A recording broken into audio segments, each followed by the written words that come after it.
Chuck, good morning. It's good to see you. So we can talk about the border crisis. We can talk about the period of about 1 hour on Friday, where we learned that the drone strike that had been touted as an attack and a victory over ISIS actually killed a group of civilians, including 7 children.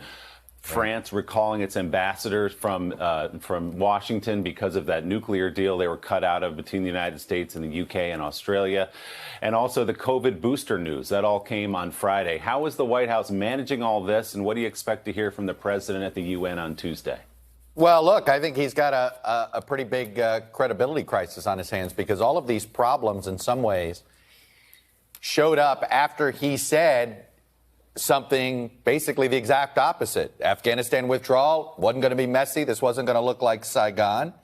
The booster shots, he came out and essentially said 8 months and even indicated maybe we should start it as soon as 5 months. Now we're not sure if anybody under 65 is going to get a booster shot.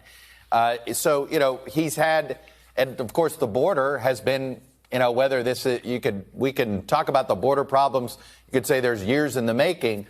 But it's pretty clear we have a bigger problem now than we've had in years. And these policies have turned into becoming a magnet. So he's got a lot of work to do. The UN speech, look, he's got some credibility issues on the world stage, make sure that people still view America as not just a stable democracy, but a competent leader of the free world right now. So look, he's got a lot of work to do. I think the next month's going to probably still be tough for him politically, because he's got to get this big bill through Congress.